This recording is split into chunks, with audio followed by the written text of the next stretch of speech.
Please ہماری video کو like کریں، شیئر کریں اور ہمارے چینل کو سبسکرائب کریں۔ بسم اللہ الرحمن الرحیم۔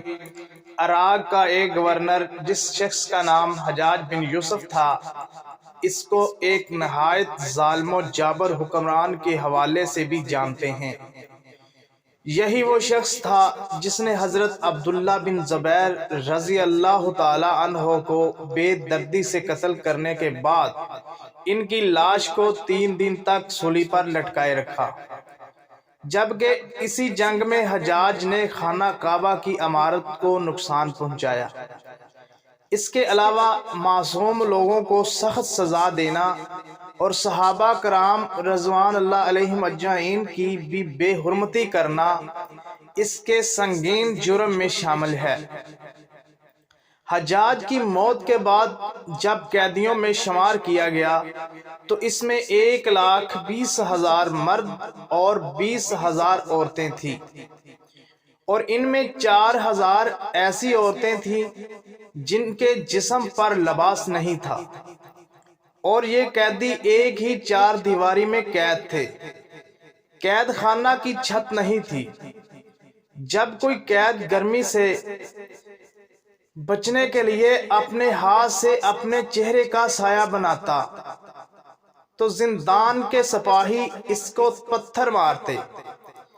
انہیں جوں کی روٹی میں ریت ملا کر کھانا دیا جاتا اور پینے کے لیے کڑوا پانی دیا جاتا۔ حجاج لعین بے گناہ افراد اور بالخصوص سادات کا خون بہانے کو اعزاز سمجھتا تھا۔ ایک مرتبہ اس ملعون نے روزہ رکھنا چاہا تو نوکروں کو حکم دیا کہ اس کے لیے من پسند سحری اور افطاری کا انتظام کیا جائے۔ چنانچہ اشارہ فہم نوکروں نے اس کے لیے ایسی روٹیاں تیار کیں جنہیں سادات کے خون سے گوندا گیا تھا۔ اس لعین نے اس روٹی سے سحری و افطاری کی۔ ملعون کو ہمیشہ اس بات کا دکھ رہتا تھا کہ وہ کربلا میں موجود نہ تھا، ورنہ وہ شمر سے بھی بڑھ کر ظلم کرتا۔ حجاج نے کوفہ و بصری کے درمیان شہر و صد کی بنیاد رکھی، جہاں وہ 9 ماہ سے زیادہ قیام نہ کر سکا اور 53 سال کی عمر میں مر گیا۔ ابن خلقان کہتے ہیں کہ حجاج کو عارضہ عاقلہ لاحق ہو گیا تھا۔ اس کے جسم کے اندر بچھو نما کیڑے پیدا ہو گئے۔ ایک طبیب کو بلایا گیا تو اس نے گوشت کا ایک ٹکڑا ریشم کی رسی کے ساتھ باندھا اور حجاج کو کہا وہ اس گوشت کے ٹکڑے کو نگل لے۔ حجاج نے گوشت کا ٹکڑا نگلا اور کچھ دیر بعد ریشم کی ڈور سے اس ٹکڑے کو کھینچا تو اس ٹکڑے پر بہت سارے کیڑے چمٹے ہوئے تھے۔ اللہ نے حجاج کے جسم پر سردی کو مسلط کر دیا۔ اس کے اطراف میں دن رات کوئلوں کی انگیٹھیاں جلائی جاتی تھیں، لیکن پھر بھی سردی محسوس کرتا رہتا تھا۔ اس نے حسن بصری سے اپنے درد و علم کی شکایت کی تو انہوں نے کہا میں نے تجھے بے گناہ افراد اور بالخصوص سادات کے قتل بارہا منع کیا تھا، لیکن تو باز نہ آیا۔ آج تو اسی کا خمیازہ بھگت رہا ہے۔ حجاج نے کہا کہ میں خدا سے یہ دعائیں کرتا کہ وہ مجھے دوزخ سے آزاد فرمائے، بس میری اتنی سی دعا ہے کہ جلدی سے میری روح قبض کر لے تاکہ میں دنیا کے درد و الم سے چھٹکارا ہو۔ لیکن سردی ختم نہ ہوتی۔ یہ تو تھی موت کی سختیاں، لیکن حجاج کی زندگی میں ایک واقعہ ایسا بھی ہوا جس نے اس غرور تکبر کے پتلے کو زمین پر دے مارا۔ اس زمانے میں نعمان نامی ایک شخص کی انتہائی حسین و جمیل بیٹی تھی۔ اس لڑکی کا نام ہندا تھا۔ وہ ہندا نہیں جو سید الشہداء حضرت حمزہ رضی اللہ تعالیٰ عنہ کی شہادت اور پھر آپ کے جسم مبارک کی بے حرمتی میں ملوث رہی تھی۔ یہاں جس ہندا کی بات ہو رہی ہے وہ ایک غریب لڑکی لیکن اپنے حسن و جمال میں بے مثال تھی۔ کہا جاتا تھا کہ پورے عرب میں اس جیسی خوبصورت عورت نہ تھی۔ حجاج نے جب اس لڑکی کی شہرت سنی تو اس کے دل میں اشتیاق پیدا ہوا، سو اس نے اپنے کارندوں کی مدد سے ہندا سے ملاقات کی صورت پیدا کر لی۔ جب حجاج کی نظر ہندا کے چہرے پر پڑی تو وہ اس کا عاشق ہو گیا، جہاں دیکھتا اسے اپنی محبوبہ ہندا کا چہرہ نظر آتا۔ چنانچہ حجاج نے ہندا کو حاصل کرنے کی کوشش شروع کر دی۔ 2 لاکھ درہم کے عوض اس کا نکاح ہو گیا اور ہندا حجاج کے محل میں آ گئی۔ شروعات میں حجاج ہندا پر جان نچھاور کرتا اور ہر طرح سے اس کی آسائش کا خیال رکھتا۔ ہندا کسی دولت مند گھرانے سے نہ تھی۔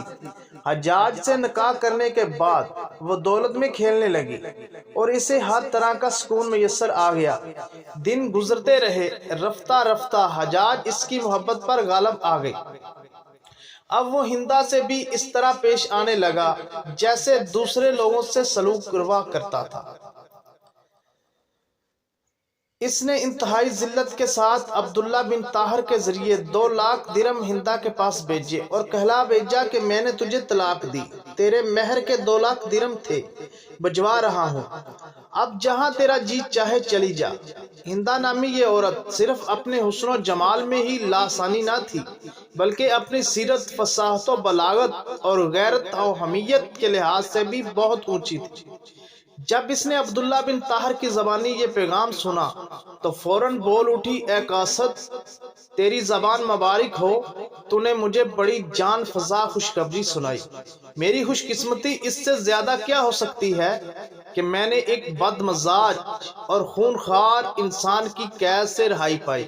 یہ 2 لاکھ درہم جو اس نے میرے لیے بھیجے ہیں، اس خوشخبری سنانے کے عوض میں تجھے بخشتی ہوں، یہ میری طرف سے تیرا انعام ہے۔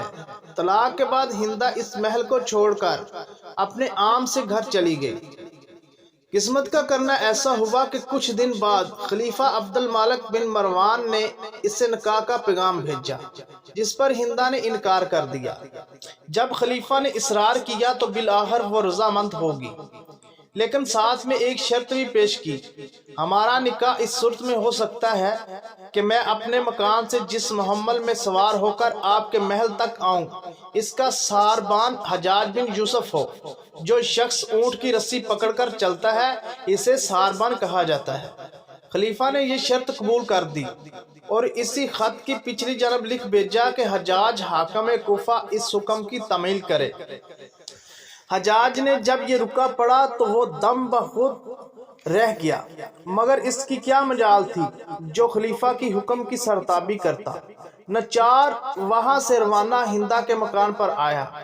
ہندا اور اس کی سہیلیاں جب اپنے محمل میں تھی تو حجاج اپنی پوری پوشاک کے ساتھ ہندا کے محمل کے قریب آیا اور صابانوں کی طرح اونٹ کے مہار پکڑ کر پیدل چلنے لگا۔ ہندا کے ملازم اور اس کی سہیلیاں تمام راستہ اسے چھیڑتے رہے، مگر وہ خاموش چلا جا رہا تھا۔